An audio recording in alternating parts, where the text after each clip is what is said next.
और नोटबंदी पर संसद में संग्राम जारी है। इस हंगामे की वजह से संसद में अभी तक कोई भी दिन ऐसा नहीं है जहां पर कार्रवाई सुचारू रूप से चली हो। आज भी नोटबंदी का मामला सदन में फिर से उठने और उस पर हंगामा होने की पूरी आशंका है। विपक्ष ने आज काला दिवस मनाने का ऐलान किया है। विपक्ष के सांसदों ने आज संसद परिसर में काली पट्टी बांधकर प्रदर्शन किया। जाहिर है कि राज्यसभा में 16 नवंबर को इस मुद्दे पर चर्चा शुरू तो हुई थी, लेकिन पूरी नहीं हो सकी। विपक्ष पीएम मोदी की मौजूदगी में चर्चा की मांग कर रहा है, जबकि सरकार का कहना है कि चर्चा खत्म होने के बाद पीएम इस पर जवाब देंगे। लोकसभा में नियम 193 के तहत चर्चा शुरू हो चुकी है। इस नियम में चर्चा के बाद मतदान का प्रावधान नहीं है। बुधवार को संसद शुरू होते ही दोनों सदनों में जोरदार हंगामा हुआ। राज्यसभा में नेता विपक्ष गुलाम नबी आजाद ने सरकार पर हमला बोलते हुए कहा कि बिना वजह देश को लाइन में लगा दिया गया। नोट बैन से न सिर्फ लोगों की दिक्कतें हो रही हैं, बल्कि इसमें कई लोगों की जान जा रही है। इसकी जिम्मेदारी तय करनी होगी। नोटबंदी पर विपक्ष के हंगामे का वित्त मंत्री अरुण जेटली ने जवाब दिया। उन्होंने कहा कि सरकार बिना किसी शर्त के हर वक्त बहस के लिए तैयार है, लेकिन विपक्ष टीवी पर दिखने के लिए हंगामा कर रहा है। उसके पास बहस करने की हिम्मत ही नहीं है। सबको नीचे कर Good morning, बताइए. Good morning, sir. How does this deadlock really end? The government says that the opposition black day today. Can you throw some light on that first? What's in 1 month of demonetization so far? Well, the assessment is that it's a disaster. This was a experiment conjured up by the Prime Minister on an individual basis. Pretty much every expert who had an opinion about this was pushed aside, and the Prime Minister took this so-called bold decision. But bold decisions can also be foolish decisions. And this was a foolish decision. It has devastated this country. Layoffs are happening. Today I was just told L&T has laid off almost 1 lakh people. Farmers are dying. More than 100 people have died. And all this while the Prime Minister seems to be having a lot of fun. He's laughing, he's having a nice time, while the people of this country are suffering. He started off, his narrative has changed. It's very interesting to watch. He started off by saying, I'm against black money. Now the talk of black money, then the talk of black money vanished.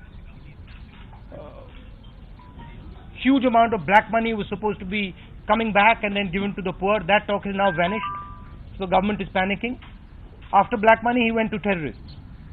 Then some terrorists were caught with the new notes in their pocket. He went then from terrorists, he moved on from terrorists, he went to counterfeit money. Then we asked the question over here, how much counterfeit money is there in the Indian economy? 400 crores. Then he moved from counterfeit money to cashless economy. So he's running. He's running, one after the other he's running, and we're going to catch him inside the house. He's not going to be able to run inside the house. Now he's moved to the cashless economy. There's the whole concept of the Paytm, pay to Modi. That's the idea behind cashless economy. That a few people should get maximum benefit from every single cash transaction. That is what is going on. It has damaged the country tremendously. It has hurt a lot of people, and it has specifically hurt the poor people. What about a limited number of days of housing remaining, and how do you see, crucial, no bills passed at all? Let me finish. So it has devastated, especially the poor people, farmers, fishermen, daily wage laborers. Everybody has been hurt by this. We are going to have a discussion. We want to have a discussion. We want a vote. The government doesn't want a vote. So that is the issue at hand. I'd like to थोड़ा हिंदी में बोलना चाहता हूँ. जी. सिर्फ opposition का goal post changing है.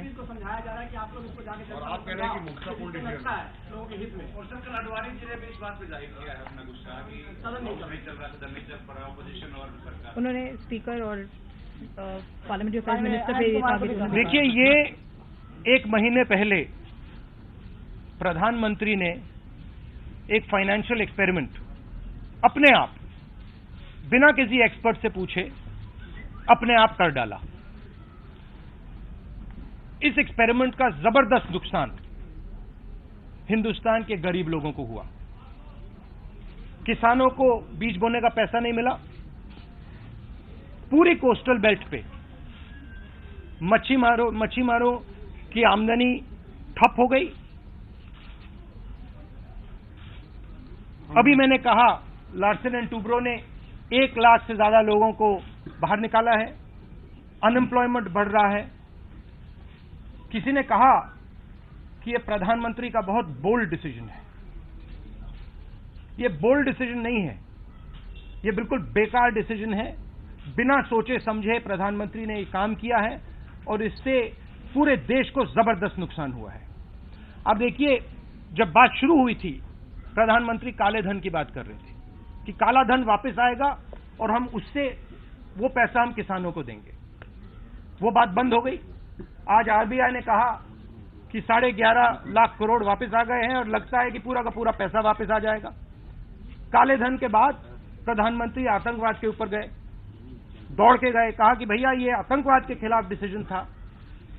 कुछ ही दिन बाद आतंकवादी पकड़े गए, उनके जेब में नए नोट। फिर प्रधानमंत्री वहां से निकले, कहा ये काउंटरफिट के खिलाफ है। फिर हमने यहां सवाल पूछा, काउंटरफिट के खिलाफ है तो भैया कितना काउंटरफिट पैसा है हिंदुस्तान की इकोनॉमी में? जवाब मिला 400 करोड़।